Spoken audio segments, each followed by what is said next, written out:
And now it is my great honor to introduce Father Bogdan Prach, Rector of Ukrainian Catholic University, whose example of unwavering servant leadership has led UCU through the turbulent waters of this deeply painful and tragic war in Ukraine.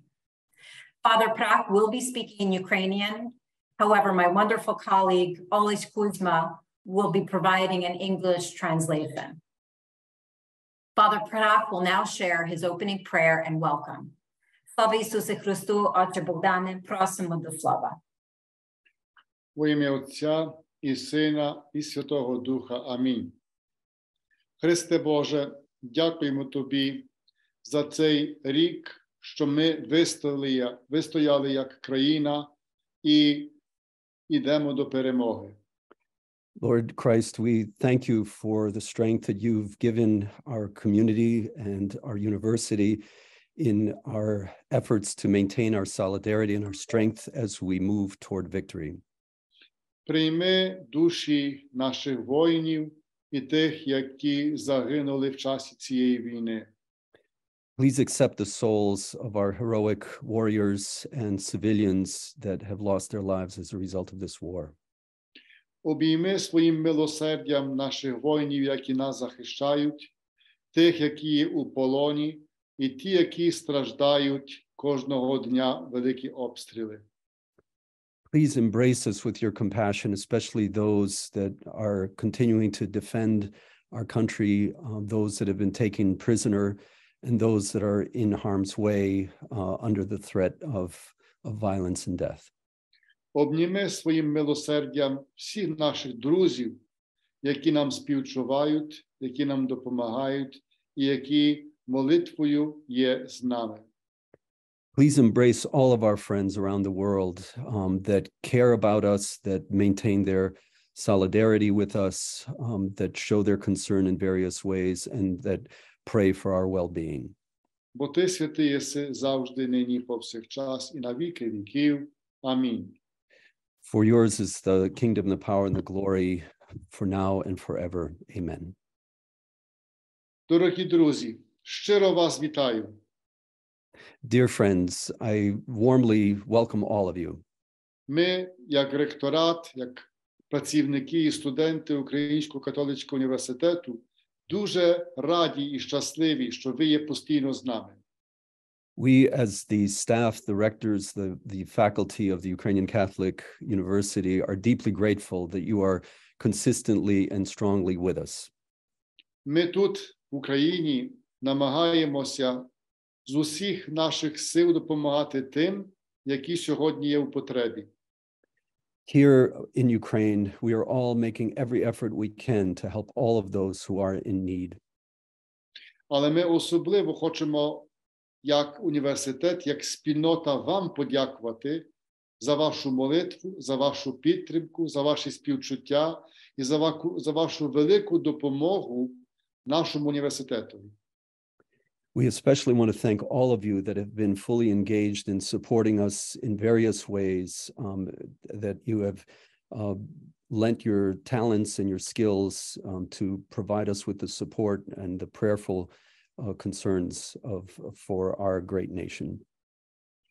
Нашому цілому університетові і всім нашим студентам, які зможуть завдяки вашій допомозі бути студентами нашого університету. We're especially grateful for all of the ways in which you make it possible for our students to continue their studies at our university, for our university to function normally or as close to normally as possible. For this, we are tremendously grateful. Хай вам Господь Бог всім благословить. May the great Lord bless all of you. Чекаємо вас з відкритим серцем в Україні, вільній Україні і в нашому університеті. We await all of you with a warm and fervent heart here in Ukraine. We wait for your visit as soon as it may be possible for you to join us. Ми все робимо для перемоги, ми щиро віримо в перемогу, і ми навіть і до перемоги вас щиро хочемо привітати в нашому університеті. Слава Ісусу Христу!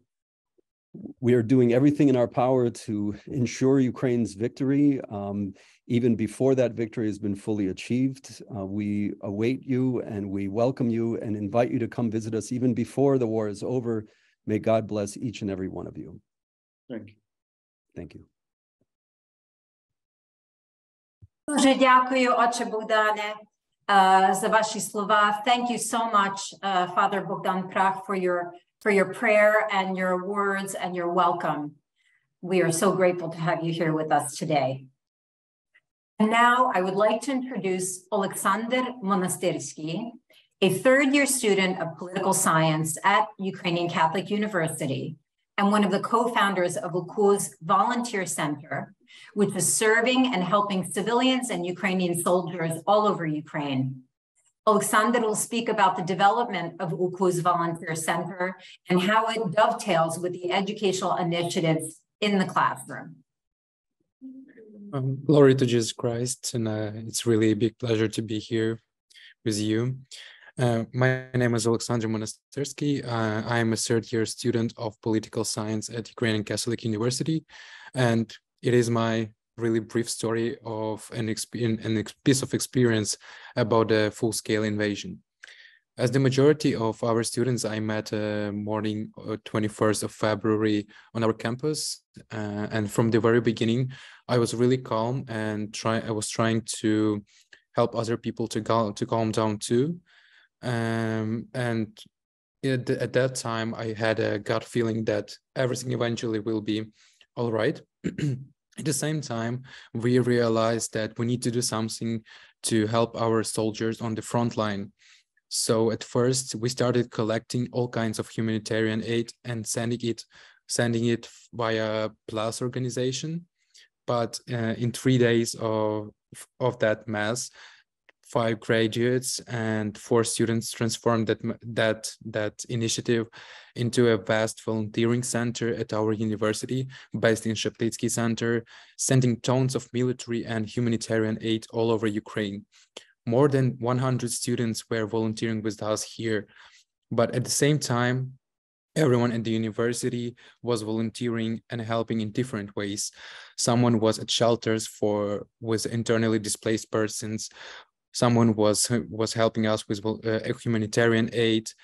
Someone was helping at the railway station in Lviv. Someone was working with traumatized kids, etc. Also, a lot of students were included in cybersecurity and informing the world about the truth in different languages. Everyone was doing his best. But what was even more important, we continued studying.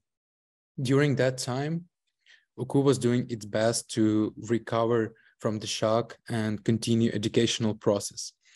To be honest, combining 8 or even sometimes even 10 hours of volunteering each day with classes was really challenging, but still, regardless of the situation, most students could show enough resilience and cope with the task and their duties. Nowadays, we keep on running. Volunteering center is also still working, and it's still helping our soldiers and civilians all over Ukraine. Students are studying. Everyone is on their place. I'm super happy to be a part of this community, which is truly witnessing, serving, and communicating despite all the challenges we face. And that would be impossible without you and your support of the university and Ukraine. Your contribution is what helps us to keep on going and help our country. Thanks to your faith and trust, hundreds of students can still study at the university, and millions of ordinary people all over Ukraine can keep living their lives. For us, your efforts and support mean a lot, and that's what we are grateful for. Please don't stop supporting Ukraine and UCU. Thank you. Thank you so much, Alexander, for your moving words. It really brings UCU alive for us, and hearing how you were committed both to your volunteer work and to your studies, and balancing that is truly, it's humbling and very inspiring for all of us. And now, actually, I have the great honor of an unexpected guest who joins us today from Ukraine. Andriy Sadovey, mayor of Lviv, is a long-standing friend of UCU, who once called UCU's university campus a town of tomorrow, which is being built on the foundation of faith and science. Mayor Sadovey has been a loyal supporter of UCU for many years, and I would now like to ask Mayor Sadovey to share a few words with you. My colleague Alex Kuzma will also provide the translation in English. Mayor Sadovey, вітаємо. Good afternoon, my friends. It is great honor for me have cooperation with you. Thank you for invitation. You know that UCU, it is my favorite university, but together we had very tough year. But all time we was together. 5 million IDPs passed through in Lviv. We had days when 2 million IDPs was in Lviv. Lviv today, huge humanitarian hub, and Lviv all time hosted wounded, civilian wounded, women, children, elderly people, but our soldiers. We built together with UCU ecosystem rehabilitation unbroken. It is our duty today support Ukrainian people, and Lviv hosted a lot of community. Today in morning we have a meeting with mayor of Mariupol. We have in Lviv huge community from Mariupol, from Melitopol, from Skadovsk, different cities. Today we together, we show for old war our position, never give up, only victory. I love Ukrainian Catholic University. This next year, only together with UCU. We must build new program for study Ukrainian people who have ambition work in local government, in Ukrainian government. And I think only together we can possibility build Ukrainian future. But I all time think about current situation and about future. My future together with Ukrainian Catholic University. Thank you. I love you. We love you too, Mayor Sadovey. Дуже вам дякую. Thank you so much for giving us a little glimpse of how much Lviv has been involved with the internally displaced people and families and helping and supporting, and how UCU has been a part of this, as well as providing us with a vision for the future and what you see as the rebuild and as Ukraine continues to move forward. Thanks. We have actually with us today 2 UCU alumni who are joining us. The first, Sofia Kaczmar, graduated from UCU in 2015 with a degree in journalism. She now works as a Ukrainian journalist and local producer for various international media outlets, including BBC World, Netflix, 60 Minutes, and others. Sofia is now documenting war crimes for various media outlets and often serves as a bridge between Ukrainian civilians and the world by sharing their deeply personal stories. Sofia will speak about her foundational experience at UCU, which has had a direct impact on her career today. Sofia, welcome. Thank you for having me here. First of all, I would like to say thank you to those who paid for my education in UCU, because it's gave me a huge opportunity in my life, not only in professional lives, but also to survive during the last year. because I was student of School of Journalism, I was ready to work as a journalist just after university, and only because of that I already should be thankful to this university. But especially last year was very special for me, so 2 months before war, Ukraine became a biggest newsroom in the world, because all media came to Ukraine to cover, first of all, wait for the war and then cover war in Ukraine. So I started to work for BBC as a local producer, and actually this my educational in UKU was enough to join such international media. During this year, I managed to do a few documentaries about war crimes in Bucha, but also children deportation in Kherson and Kharkiv region. Why UKU was very important for me, and why I actually thankful for this experience, because in UKU we had a rule that Father Boris told us that we need to have 3 rules in our life. We need to testify, we need to serve, and we need to communicate. But I'm kidding that I was the worst student of Father Boris, because right now I'm only listening. I connect all these rules to one, to listen my people.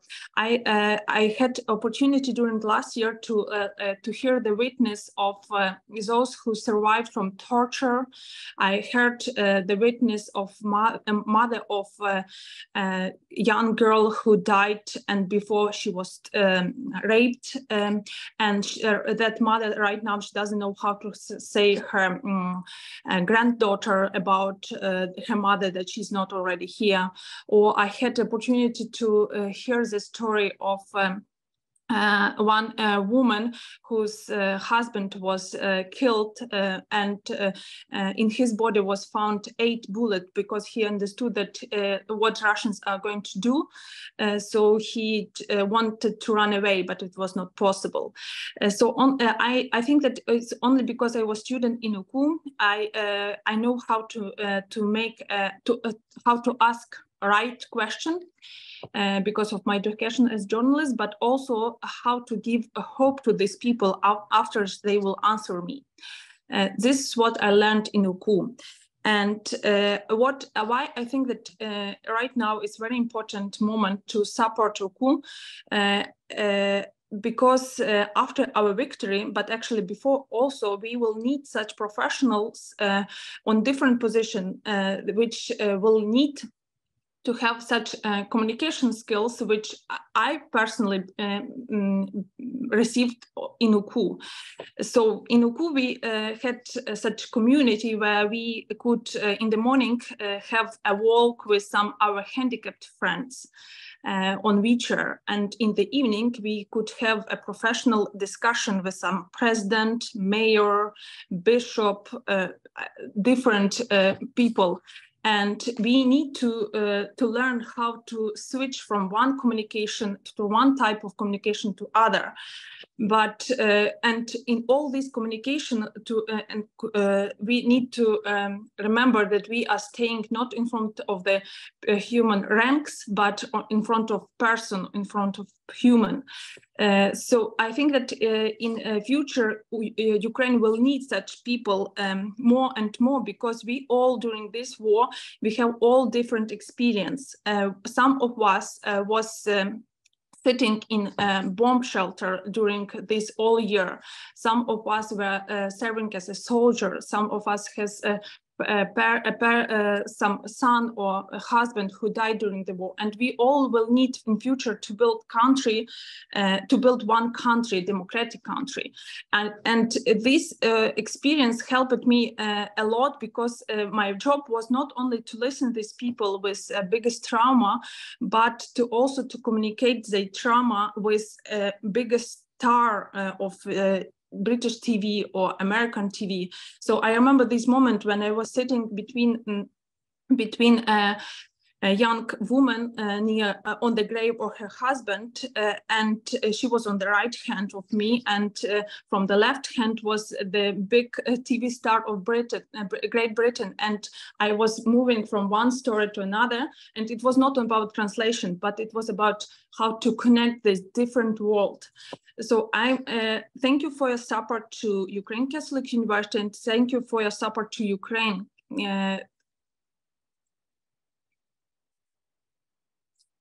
Sophia, thank you so much for sharing about this past year that you've experienced. And also, we're so deeply moved by your commitment to also share the stories of those who need their voices to be heard. And you're really serving as that bridge. And we will certainly be following your continued journey. So thank you. Our second alumnus, Andriy Andrushkiu, graduated from UCU in 2007 with a master's in theology and currently serves as Chief Executive Officer for the non-governmental organization Center for United Actions. Since February 2022, Andriy has been serving as a junior sergeant of the Armed Forces of Ukraine. And today, Andriy will be speaking about the choices he made this year and the ways in which he has been serving his country. Hello, I'm 37. I'm Master of Theology. After Revolution of Dignity, I worked in NGO, think tank, and helped government and local councils to develop and implement inclusive and effective policies. And my education became the foundation of my professional career. Together with my colleagues, we helped to build institutions to implement principles such as open access, non-discrimination, honesty, common good, etc. And on February 24, I woke up in the morning and realized that if I did not voluntarily become a soldier, then all my previous work and especially education would have no meaning. One of 3 words in the motto of our university is to serve. And that morning and the following days, this word became the cornerstone of my thoughts. Or I accept this duty and this gift and will go to serve my people and my country, or Russians will break all the stuff that I did and my colleagues and my parents, and I will never be able to look in the mirror again. And honestly, I'm not a hero of this war. I have only experienced few times artillery fire and have never participated in a close combat. But I know what is to hear or to say, we are coming for you on a walkie-talkie radio. And 11 months ago, my colleague and I, we were on a mission in the village Veliki Bykiv in Chernihiv Oblast. It's a small village and there are thousands like this in Ukraine. There live people who work on the land and growing and selling vegetables. And this village, like well-known Bucha and Borodyanka, suffered terrible destruction.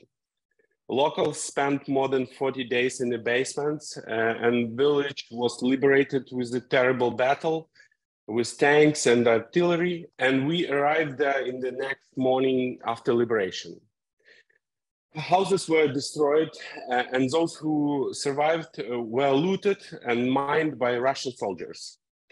In those days, birds, storks, returned to Ukraine as they do every year in spring. But the power lines on which the storks have their nests were destroyed, so birds circulated all over the village in the clouds and nowhere to land. And exhausted people who had nowhere to go stand on the village streets. And we drove long and slowly through the village and through the terrible picture with both birds in the sky and people who found themselves alone with their despair. And my colleague, knowing that I am theologian, ironically asked me, well, Andriy, where's your God? And honestly, I didn't know what to answer him. And we drove like few minutes in silence. And already in the end of the village, we saw the locals were standing near the car. And they were first volunteers who reached the village. They distributed bread and some canned goods to people. And when our car passed the volunteers' car, we saw that local ladies hugging the volunteers. And I said to my colleague, you see, here is God. And we drove to Kyiv, like 2 hours in silence. And already in Kyiv, we stepped out the car and started talking. And then I said to him, you know, our mission to this village and our service in army is also part of God's plan and God's actions. So I want to say thank you, Ukrainian Catholic University as my school that taught me this practical theology, which is realized in the service and small actions. I want to say thank you, UCU community, which supports me and many others who are currently serving military, humanitarian organizations, journalists. And I want to say thank you to you, friends and supporters of UCU, because you help so that small miracles of God's intervention constantly happened in the life of my country and my people. And thank you very much, and God bless you. Andriu, thank you for sharing your deeply personal story with us, and your connection to UCU remains as strong as ever. And I will remember your words of small miracles as you shared with us today. And now, UCU has prepared a video that touches upon the activities of this past year and bears witness to what has transpired at the UCU campus and beyond. And now we present the short film, A Year of Full-Scale War, the UCU Community's Path. В перших днях війни ні студентам, ні працівникам справді не було до цього, щоб займатися навчальним процесом, щоб читати лекції, не було сили.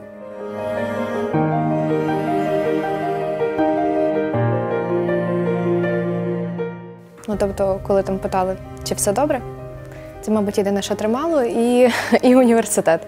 Тобто, коли ти спускаєшся в укриття зі своєю спільнотою, то так легше справлятися. І ти бачиш, що комусь треба допомогти, ти одразу переключаєш свою увагу на допомогу. Я би хотів відзначити тут отця ректора. Це той момент, коли от всі ми там щось робимо, ми всі активні, всі там залучені, але в той момент всі просто розвернулися на нього і подивилися. І саме в перших днях війни, чи годинах війни, ми автоматично всі зрозуміли, що ми мусимо бути фізично разом.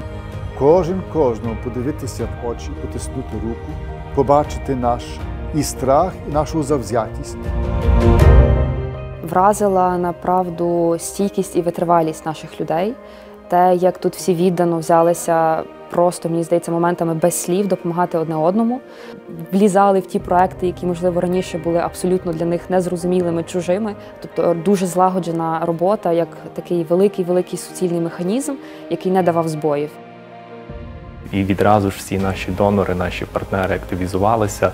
Вони як і надсилали пожертви, так і надсилали гуманітарну допомогу. Дуже такий цікавий був випадок з волонтером з Вельсу, який писав всі посольства, писав всі українські організації, які були завалені різними запитами, яким чином він може допомогти.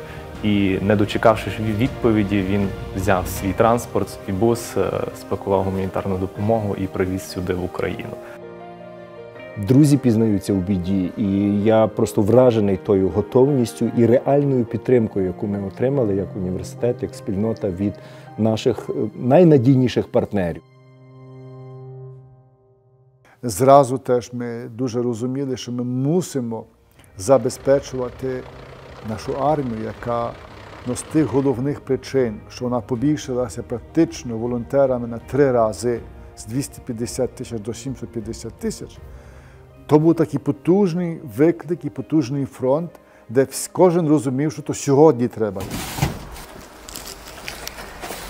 Я не є великим волонтером, але тим не менше постійно брав участь в якихось мікроволонтерських проєктах. І при цьому спілкування з військовими, які безпосередньо беруть участь в бойових діях, воно дуже тебе опускало з одного боку на землю, бо вони дають картину такою, як вона є, без прикрас і без надмірного якогось негативізму чи паніки.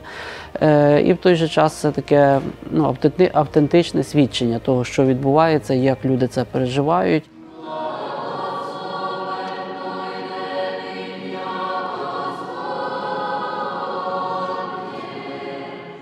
Я би хотіла, перш за все, подякувати нашому одногрупнику, нашим 2 одногрупникам, які приєдналися до війська, Івану Зінов'єву, який зараз, власне, є діючим військовослужбовцем, та Олегу Курському, який загинув, захищаючи Україну декілька місяців тому.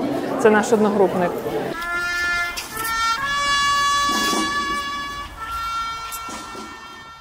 Я дивлюся на близьких тих осіб, які поховані, які відійшли, як вони дуже сильно травмовані. Для них світ, життя затримало подих. Вони разом з тою особою напівмертві. І тут дуже для нас важливим є, як ми обіймемо їх тепло, щоб той подих їм десь повернув до їхнього життя. І там треба бути.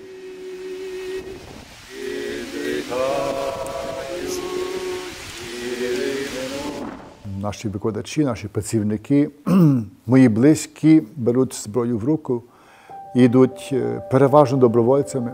Я їх подивляю, і для мене це дуже важливо, знаєте, що в нашій спільноті є ті, які автентично свідчать, які своєю поставою, своїм рішенням, зараз знову своїм терпінням і переживанням і великим виснаженням, вони дають свідоцтво, що та спільнота побудована на справді добрих фундаментах.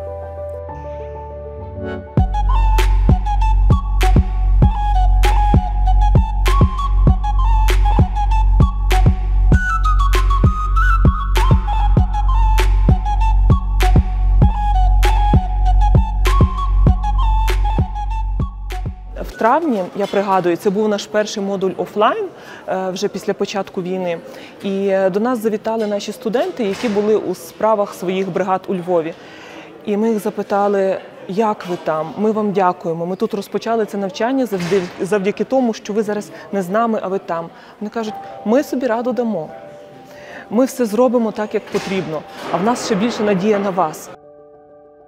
УКУ досить швидко відійшов від того нокауту і налагодив процеси життєдіяльності, навчання, науки, так, якби вони мали проходити, якби не було особливого стану і не було війни.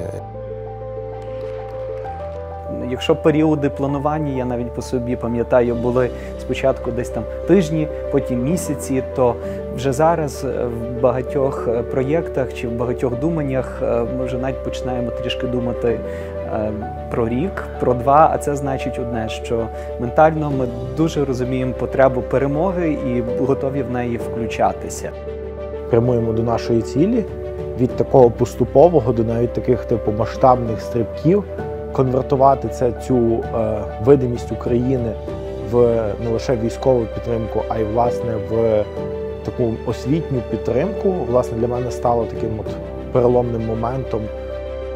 Я пам'ятаю те пекло, коли у нас все тут неслось, тому що відбувався збір на байрактари, а я вночі сидів і писав есей про суспільний договір.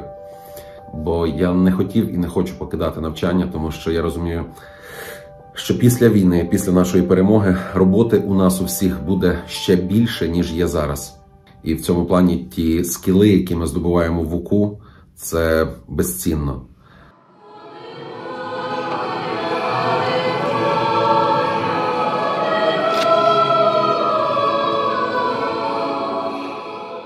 Наступне засідання оперативного штабу відбудеться о 9 годині 25 лютого.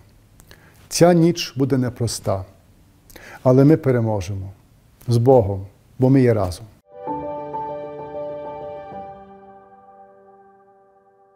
What a truly moving video that captures the essence of this past year at UCU, from the painful and traumatic events and losses to the inspiring and serving actions of the UCU community. Thank you to everybody at UCU who is a part of this truly incredible movement. It is my sincere pleasure to now introduce our first keynote speaker, Sofia Opatska, Vice Rector for Strategic Development at UCU, Founding Dean and Head of the Advisory Council of UCU's Lviv Business School, and recently elected Vice President of European Federation of Catholic Universities, and who is also recognized as one of the top 100 most successful women in Ukraine for 3 consecutive years. Sofia Opatska is a shining light and a role model for many at UCU, certainly including myself. Please welcome Sofia Opatska. Well, glory to Ukraine. Slava Ukraini. Well, I'm really moved by such an introduction. Thank you, Inya. And, first I was very upset because I'm the only one with the slides today. But then after I heard stories from Sofia and Andriy and watched the movie, I'm really glad that I can collect myself, with the slides, because the whole year has passed, in my head. And I hope slides will help me.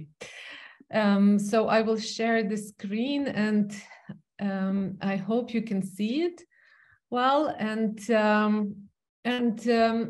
what I would like to start with is that often I'm asked by my colleagues, my friends, by international community who really witness with this gesture of solidarity and friendship over last year.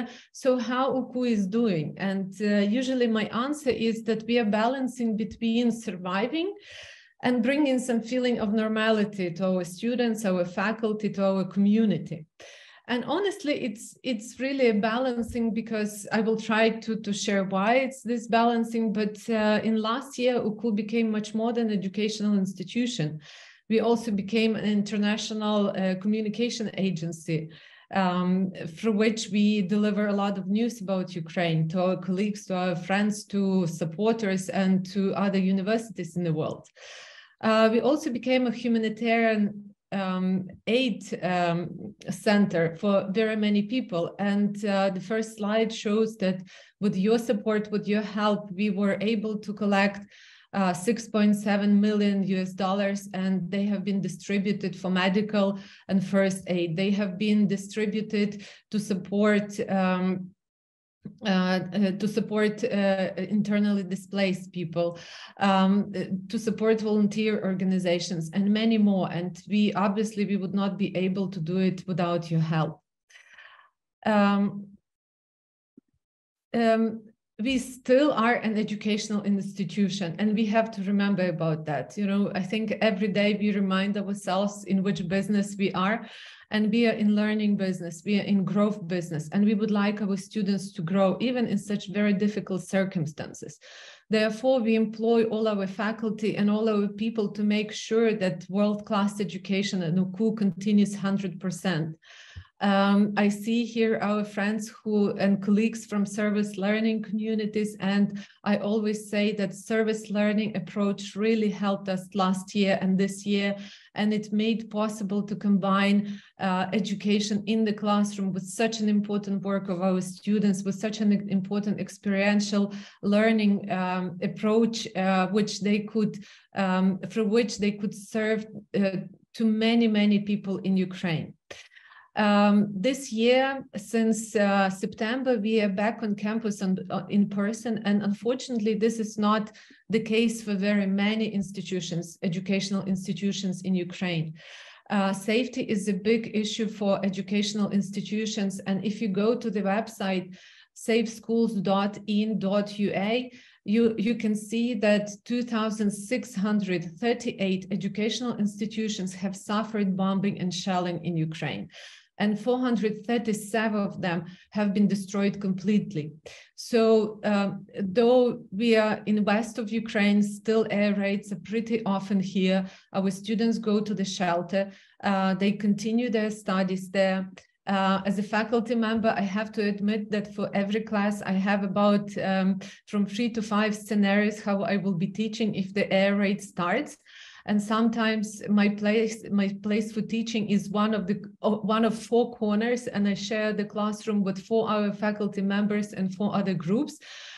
We also have people from outside coming in, and we welcome them to join our classes, and they can always choose in various rooms what they would like to learn with us at that moment.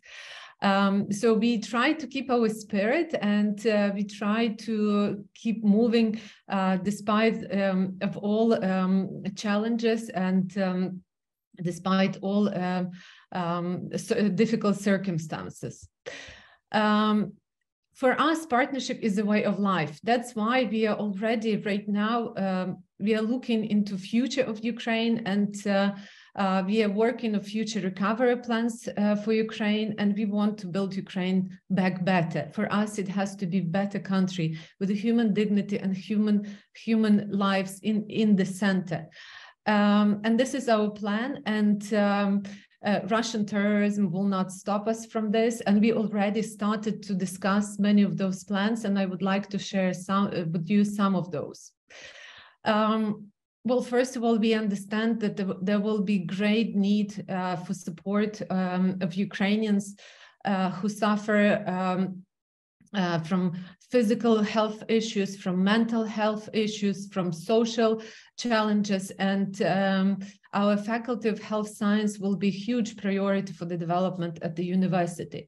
We already have a number of programs, the program in psychology, social work, we have School of Physical Therapy and Rehabilitation Medicine, we have School of Bioethics, Institute of Mental Health, Public Health. Our business school is delivering management courses to medical managers, but we understand that scale has to be much bigger, and we are already looking how we can develop those programs. We already started to look how we can open an undergraduate program in physical therapy and occupational therapy. You witnessed our mayor is wearing a sweatshirt Unbroken. It's a name of one of the future rehabilitation centers in Lviv. There are already plans for 2 of such huge rehabilitation centers, and we know that our students, our graduates will be highly demanded there. We also look a lot into social service activities, and our psychological counseling center has been providing a lot of support to people. Legal clinic is working a lot with veterans and with people who have legal needs. Our center, MO Center for People with Special Needs, is on the campus. We have Child Dignity Center, and child protection and child dignity is a very big issue in the country which is torn by war. As I also have mentioned, we have Public Health Center, and the focus will be very much on the development of those initiatives, as we believe they are bringing really big value to our society at this moment, and will be bringing even more. This is very shortly about our plans, just one of the directions of the plans, but maybe I would like to finish my short speech with a quote from my colleague, from Dean of Faculty of Social Science, from Vladimir Turchinovsky, and I would like to quote, one thing which we can't allow ourselves to fail at communicating and educating is this: a free society is a moral achievement which cannot be achieved once and for all and forever. It requires everyone's effort and commitment. It's a kind of moral victory, which is expected of everyone and all of us and at all times. In essence, this is what unfolds itself in Ukraine right now. It's a moral and spiritual combat for freedom and dignity. And this is why our moral victory is of such importance for Ukraine and for the world. We greatly appreciate all of your help. We are grateful that you are with us for the whole year, that you don't have war fatigue or Ukraine fatigue, that you support us, and we still need your support a lot, and we ask for your support a lot. Thank you. And thank you, Sophia, for sharing the daily reality of teaching and learning at UKU and really painting a picture for us of what that looks like, but also talking about the future and the plans for where the needs you've identified will continue to be, and at the core of it, with human dignity at the center. And I think that's what's just so absolutely moving. So thank you very much for inspired words today.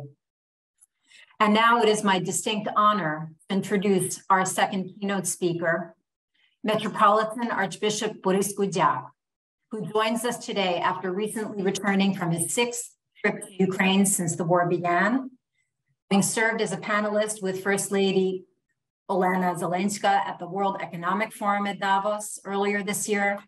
Metropolitan Archbishop Gudyak discussed with the First Lady the physical, psychological, and emotional trauma of the war, the topic of forgiveness, and their dreams for Ukraine's future. Vladika Boris's bold vision for the university to witness, to serve, and communicate is being realized every day in a myriad of inspiring ways, as we have heard today. Please join me in welcoming the Metropolitan of Ukrainian Catholic Archeparchy of Philadelphia and President of Ukrainian Catholic University, Metropolitan Archbishop Boris Gudyak. Слава Ісусу Христу, Владика Борис, вітаємо. Slava навіки Іню, дорогі отче Богдане, dear sisters and brothers, it's wonderful to see all of you, to be with you. And I want to thank you because when I was in Ukraine, each of the times, all the people I met expressed great gratitude to all the friends of Ukraine and of UKU who have so spontaneously, so generously responded to this great challenge, this crisis, but which is also an incredible opportunity. Never, ever has any nation or one event had such mesmerizing focus directed at it. Of course, this is thanks to the state of contemporary technology, the possibility for millions of peoples to be translators, transmitters, recorders, and let's say journalists, communicators. But what people want to say is thank you. I don't know if this has been your experience. I'm speaking to our friends who are from kind of different countries. I often get very anxious about what is going on. You check the news a few times a day, and the stories are really stories not only of great valor, solidarity, ingenuity, but there's incredible losses. And the UKU community has already lost 14 graduates or brothers or fathers of our staff and students. So many are maimed. But every time that I call UKU, and every time I go to Ukraine, I'm inspired. I receive a witness of real clarity. We have no choice. We have to demonstrate fortitude. We have to be together. We don't talk too much about it, we just do. In these visits, I've seen UKU like a beehive, with each little bee knowing what it's supposed to be doing. There are smiles.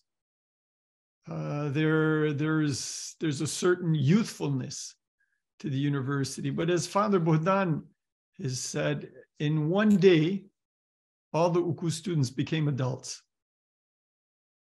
And whether it's those on the front or those conducting humanitarian work or the incredible information work, journalistic work that has been conducted by UKU students, staff, and graduates, everybody is engaged. And frankly speaking, this tragic, dramatic year has been a year of great lessons. I think nothing accelerates change and nothing potentially accelerates quicker the process of learning than a crisis like war. And led by Father Bogdan, the staff and faculty have been up to the task of keeping the students together. I think many of you saw that President Zelensky visited UKU about a month ago, maybe 5 weeks ago. And he arrived a little early, drove through the night, and he had about a spare hour, which he decided to spend with Father Bogdan in his office. Those of you know, it looks out onto our Church of the Holy Wisdom. And repeatedly, in different ways, he and his associates asked Father Bogdan, why is this university so different? Why are these buildings so different? Well, yes, it is because of your involvement, your great generosity. Yes, it is because of this great solidarity. And most importantly, it is because of the principles in the foundation of the university. Those questions of witnessing, serving, communicating, these are not something that UKU came up with on February 24th. They're foundational. Many of you remember the two M's that are the cornerstones of UKU, the martyrs and the marginalized. Martyr means witness. The marginalized are those who are often on the side, the forsaken, the poor, who UKU puts in the center. This UKU was built, UKU grew, UKU flourished for this moment. Because this is the kind of moment that shows what a people is all about, what a society is all about. Having listened to Father Bogdan for an hour, the president went on to his security meeting, which was held at UKU because of the quality of the premises. And about a week later, having thought over what he saw and heard in Lviv, the president gave Father Bogdan a call and said, can you be the Minister of Education of this country? Because we need what UKU represents throughout the whole system.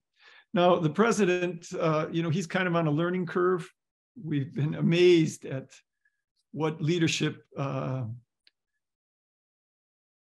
he has demonstrated.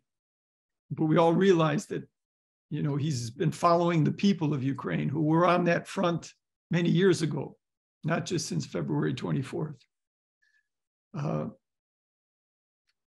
Despite all of the new learning that the president has, he doesn't know Catholic canon law in detail yet. And a priest cannot be a minister, cannot be an elected public official. So Father Bogdan had to respectfully decline. But today, whether it's the mayor, whether it's the president, whether it's the poor, the crippled, the grieving, they turn to this university, which you are supported. I turn to this university when I'm anxious, when I'm concerned, when maybe doubt begins to set in. And we all can be approached by that little voice that says, well, maybe not. I turn to UKU, and our church in the US has turned to UKU. By consensus decision of all four of the bishops of our four eparchies, over the past year, from our Metropolitan Humanitarian Aid Fund, 1.5 million was directed to UKU so that UKU could distribute it because they were quick. They brought it to the end point. The logistics were clear. The reporting was almost immediate. And that is something that not only people in Ukraine, but those who want to help Ukraine can really rely on. It's wonderful to see the friends of UKU on screen. It's wonderful to meet Lau Hulubets with his wife Halina and his two children, Oresta and Ruslan. Just on Sunday night, held a beautiful event where we could talk about these things. It's so good to get together and see that imperialism, a desire to make Ukraine a colony, overwhelming military force cannot prevail. It's not going to prevail. And one way that the university is showing that Putin can't control the lives of Ukrainians is basically carrying on, staying calm and carrying on, teaching, being with students, conducting the humanitarian aid, and giving Putin a big dula. That's what you do when you don't fold. You can do that if you have a real sense of God's grace, God's blessing, when you have that fraternity, that fellowship, that mutual love, and when you have great hope. Dear brothers and sisters, your presence here, your sustained support for the university, for example, this new project for rehabilitation studies, for some of the new buildings. This is a sign that Putin cannot stop our life. We're going forward. We're building, we're growing, we're giving life, and God's truth will prevail. God bless you all.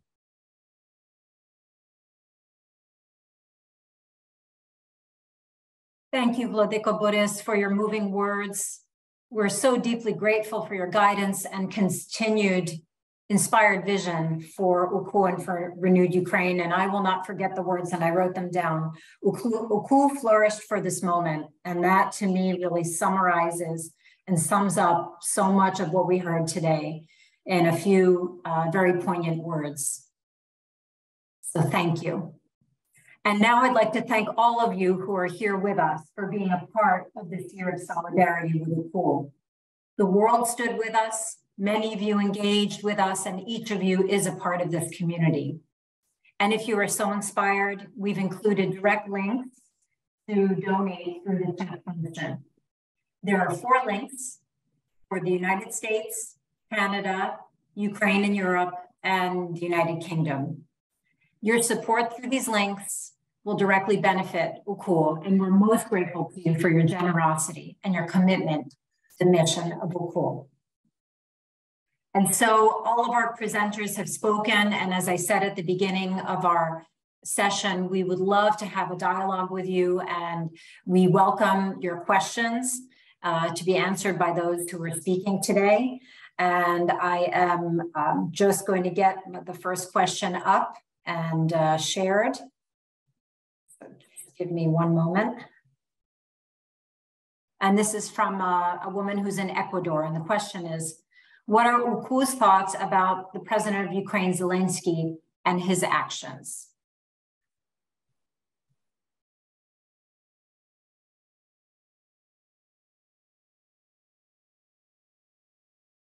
Inya, do you want me to answer the question? I think Vladika Bishop Boris already answered the question, I think, in many ways. Well, I think he is a president of a great nation. And having a great nation makes him a great president.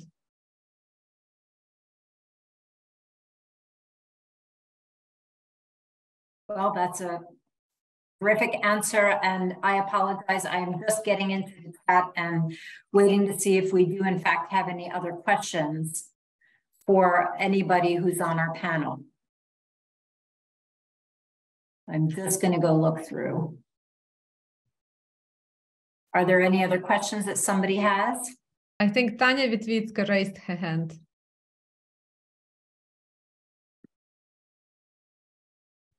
Yeah, hi. I just want to mention that it is actually possible to visit UCU now. I spent 2 months in Rio in October and November and visited UCU, specifically the Masters of Public Administration program, because the Greater Boston Friends of UCU have funded a couple of scholarships for good governance certificate holders to continue their studies at the master's level. And I must say, you just get used to the sirens. You know, everybody's pretty much used to the sirens. You continue your life. UCU continues teaching. Siren goes off, you go in the basement. So all I want to say is it's not impossible to visit. And I plan to go back. I just don't know yet exactly when this year. That's really my comment. Thank you. Thank you so much, Tanya. I can also add that we do have a program that is the longstanding program for teaching English. And I know the program is looking for volunteers, both online as well as in person. And we do have information about that. And we've had alumni who, for many, many years, of that program from all over the world who've been very generous with their time. And so if anybody is interested in that, we'd be happy to share more information about that. Okay, there is a question from UK. Could you tell us a little more about the relationship between UCU and the Ukrainian Institute in London? The what? Oh. Maybe I could do that unless there's somebody else from the rectorate that would like. Can you hear me? Yeah.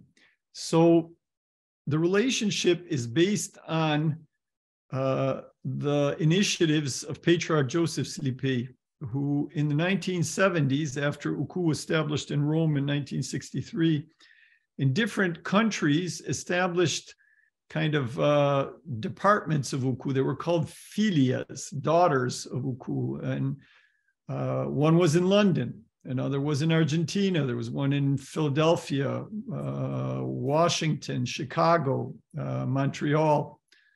And properties were purchased. There were juridical entities created as owners. They were often called the Sophia Society. And the property in London, which is worth at least $40 million, is in a very prestigious part of town. It's a beautiful piece of property. And it is owned by the Sophia Society. UCU created what is called UCU Lviv. We're moving forward. It renamed the filia of UCU. It was called the Ukrainian Institute in London of the Ukrainian Catholic University. For a number of years, it was headed by volunteers. Now it is professionalized. Maybe you remember Andy Hunder, who was the head of the American Chamber of Commerce in Kyiv during the Revolution of Dignity. He served as then a volunteer director of the Institute, and he was one of the most visible Ukrainian voices globally on Chinese television, Al Jazeera, not to mention BBC and others. So that was a big push in 2013, 2014 for focus on the center, and the leadership has changed 2 more times. Present leader is Olesya Khrumichuk. She's a literary scholar who did her studies in graduate studies, doctoral studies in London. And if you look up the London Institute, you see they've got a very intense program of language courses, discussions, presentations, and many of them now happen throughout the city. So the Institute is going out of its own building into other venues. And it really is a model of cultural diplomacy and outreach. Some of the best minds on Slavic studies and political science, leading politicians, artists, poets, and others, representatives of the Uku community, spiritual leaders, participate in these programs as speakers. So it is something that the university is quite proud of. Дякую, Владико. Thank you very much. I do see two more questions. One from Donna from Calgary, Canada. And the question is, how has the budget of UCU changed since the war began? And the second question to follow of hers is, what additional funds are needed to run the regular classes and programs as well as the programs initiated since the war began? Thank you, Donna, for your questions. Ina, probably I will take this question. So first of all, we had to, well, in the beginning of war, first half a year, maybe even 10 months, they were very complicating for our budgeting thinking and how we continued all the operations, and where additionally we had to invest as well. First of all, it's a security. And as I have mentioned, and Vladika mentioned, that we have the shelters of the level that president is not afraid to be in them. But it's also the matter of generators. You know that 3 months were pretty complicating with electricity, and in a way, UCU became, you know, a place, a hub where people, not only our students, not only our faculty, but even people from local community could come and charge their phone and charge their lighters and some other things. And our students were able to use computers and have electricity from the generator so that they could continue their studies and feel a little bit less of stress. But this is on the infrastructure side, but we also had to invest into content of the programs, because it's a matter of fact that our students are not ready anymore to study in theoretical world. They are living in a very different context. So we actually asked a lot of our faculty members to revise the programs for this year. They're combining the curriculum with service learning, as I have already mentioned before. But it's also rethinking, you know, what should be in the course curriculum, what should be in the syllabus. So it really reflects the needs and the questions which students are going through. We also invested a little bit into support, into mental support of our students, so they could approach our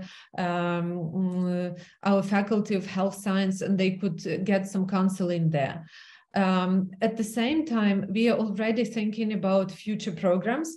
And what's important, we are a small university, but we would like to have a big impact. This is how we say about UCU, small university with big impact.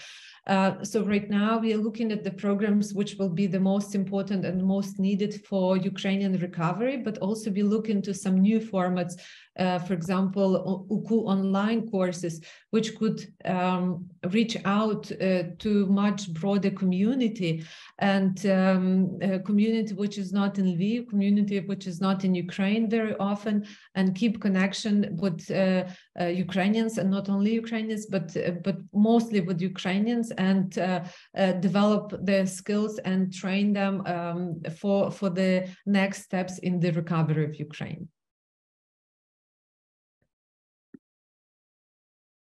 Thank you, Sophia. That was a very helpful summary. And we do have several more questions. I will try to get through them. And this is from Marcus Jansen.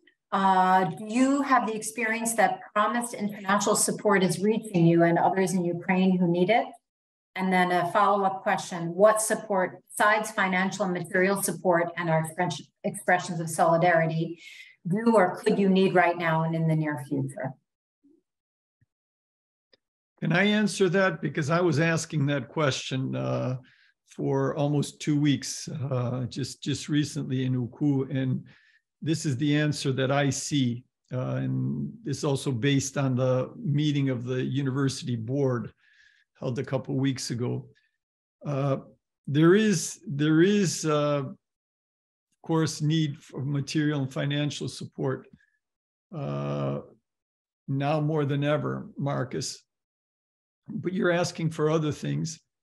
And what I would say is that what Ukraine needs and what UKU needs are people who are experts, who are leaders but non-conflictual, people who are very flexible, that can simply come to Ukraine and contribute to different projects.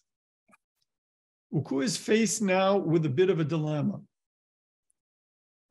For decades, it was unnoticed. It didn't attract attention. And that was good at that time, because if nobody takes you seriously, they don't make the effort to get in your way. But in recent years, and especially now during the war, from top to bottom in society, young and old, president to, the students that clamored into the university and make it the university with the highest SAT scores for incoming students. All of this has led to incredible expectations of the university. UKU, can you do this with us? Can you do that for us? We need help here. We need help there.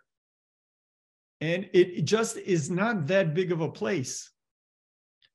And what UKU could do with the help of an international network is it could engage more people with the UKU ethos and the UKU style into the various projects that are addressing the critical needs in Ukraine. So, Marcus, maybe the answer to your question is UKU needs you, or it needs, other people from Porticus to come there. Tell your lawyers not to worry about liability. I've been there 6 times.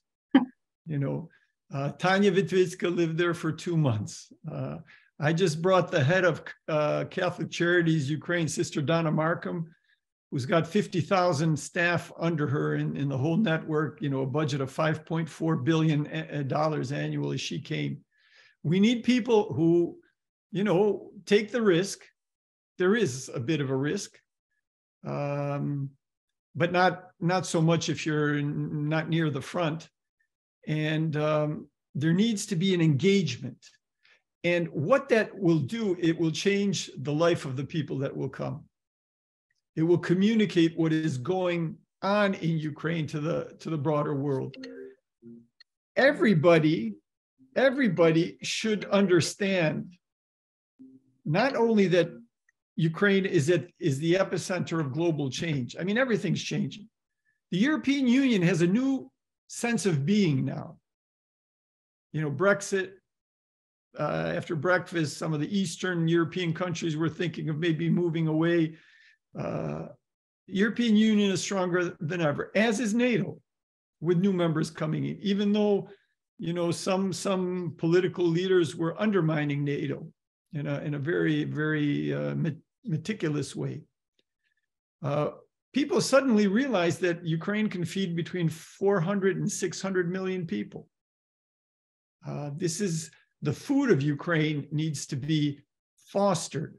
The feeding from Ukraine needs to continue to give life. It's hit our economy. Germans are fantastic. When they finally decide to do something, will get it done. And they realize they can no longer be energy dependent on Russia. President Reagan told them in the 1980s, don't build those pipelines because it's going to be like a drug. You're going to be hooked on it. Well, now Germans are going to develop sustainable energy like nobody else. And it's going to change ecology globally in the longer term. But the place that this is happening is Ukraine. And I spoke, Marcus, with representatives of the family that, so generously have supported UKU, the Brennick Myers. I encourage them to go to Ukraine. Send their young people to Ukraine. If you want to learn about the future, if you want to learn about what it means to be human, There's no better place today than Ukraine. So what Ukraine needs is all of you and all those to whom you can speak. Thank you, Vladeko. Very inspiring, and I'm certainly sure to go back to Ukraine as tomorrow, as early as tomorrow. We do have one last question I would like to share, and this is from Lauka Holovets. Would someone please share with us, elaborate a bit about continued progress, cooperation with the institutions of higher learning, in this case, the United States, and how we can stay up to date, engage with, and even leverage the presence of groups of students and professors, for example, Georgetown, Notre Dame's, others, perhaps we can introduce to our local communities. Yes, I guess this is a question for me. Well, we have at the moment, we have, I must say, around 100 students on international mobilities just right now. And for university of 2,000 students, on one hand, maybe that's not so much, but on the other hand, 100 of our students currently are having good, high quality education in the best institutions worldwide, and they don't have to to check their chats when the air raid will start and when will it end. And that's very important for us. There are obviously some limitations to how many students we can send, because we cannot send abroad male students, and this is huge restriction on such activities. By the way, around 20 students out of this 100 are at Notre Dame University. So we are very, very grateful to support of Catholic universities, and especially if we talk about United States, to Notre Dame University, as it's not only our students, but it's also our staff who were able to go for short mobilities or longer term mobilities. We right now have a huge research project, actually not one, but 10 research projects were chosen on the base of the partnership between our faculty members and faculty members of Notre Dame.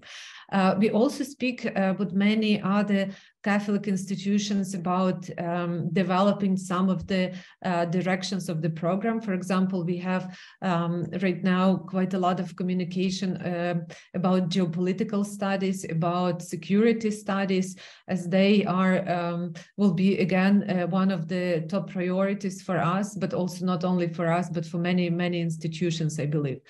How you can help with introducing our students to the local community, I think we would be very grateful if our students from Notre Dame could have some interaction with friends in Chicago as well. So we would be very grateful for that. And I had experience when I had classes between my students in Ukraine and students of again, Notre Dame University, where students were just talking on the same topic, presenting on the same topic. And I know that young people of the same age, they learn a lot from each other. So I would say that for us, it would be very, very important that they have as much as possible access to their peers, because they share it in their own way, and it's not some news in the newspaper or on TV. It's completely different understanding from their colleagues and peers of their age, what they are going through. So any interaction is very, very welcome, and we try to keep them as many as possible right now at UCU. As I said, we are almost international communication agency right now. Thank you, Sophia. I've had the great privilege to meet both the students and some of the faculty members from UCU who are now at Notre Dame or were there last semester, and they're so inspiring. And certainly we would love as many people as possible to have the opportunity to meet them, especially other students who are here, certainly in the United States. And I would like to, we could continue on and on. I'm sure there are many questions and you could continue this dialogue all day, but want to be mindful of everybody's time. And first of all, would like to thank our keynote speakers, our panelists, our students, alumni, our UCU leaders who shared with us their hopes, their dreams, their inspirations, as well as the challenges that have been faced over this very painful year. And so I'm certainly inspired and hope to hear from all of you who've been a part of this. We'd like to thank everybody who took the time to listen in. We are recording today's event and we'll be sending this out to everybody who's registered. So please be on the lookout for that. And I am pleased that we will be just ending today's session with a rendition of Bože Veliki that will be a prayer for Ukraine that will be sung by the incredible UCU student choir. So please stay on to listen to that. And again, thank you to everybody. Peace to Ukraine.